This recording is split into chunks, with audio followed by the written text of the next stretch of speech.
Welcome, ladies and gents, I'm the Super Gamer, and welcome to another rendition of the Super Gamer Reloaded. This is the show where I take a look at all 40 games from the first 2 seasons of this show, because those reviews suck and they are severely outdated. Today we'll be taking another look at the first entry in the Mario Kart series, simply titled Super Mario Kart.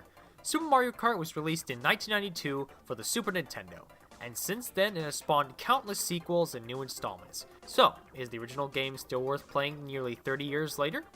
Let's find out. This is Super Mario Kart.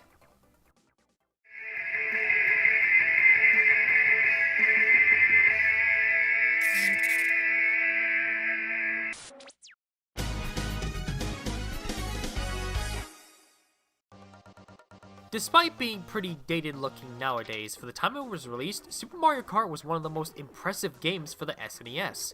Its three-dimensional look is made possible thanks to the famous Mode 7 graphics setting, allowing 2D sprites to appear as 3D.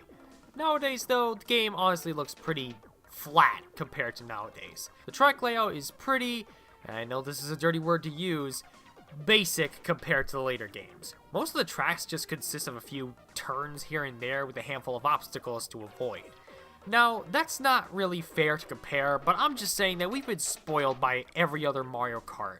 If there's anything positive I can say about the aesthetics though, the soundtrack is very well put together.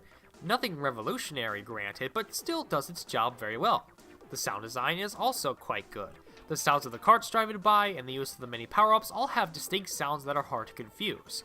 So when it comes to the technology that was available, Super Mario Kart is a fine game.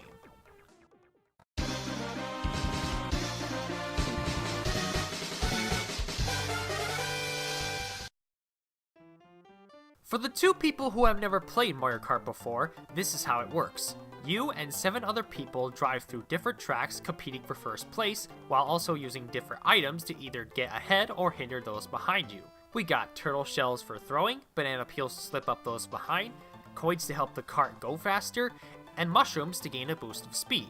There are 5 laps total in every track, which sounds like a lot, but because of how small the tracks actually are, it usually only takes about 2 minutes to complete a race.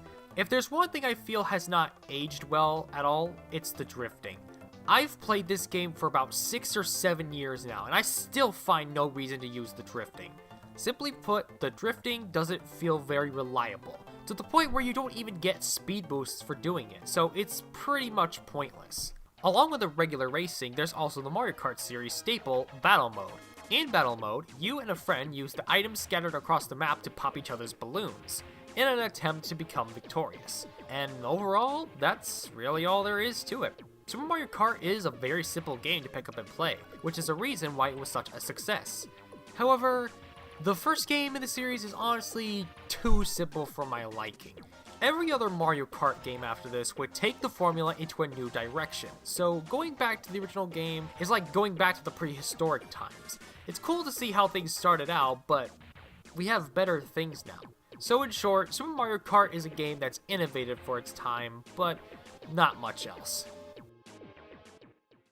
So, despite my apathetic taste for Super Mario Kart, I still want to say it's still a very well-constructed game that paved the way for many sequels and many other games to improve upon it. Regardless, there's not much reason to go back to it other than like a history lesson or something. With that being said, I'm going to give Super Mario Kart a 4 out of 5. Until then, I'm the Super Gamer, and I will see you all next time. Bye-bye!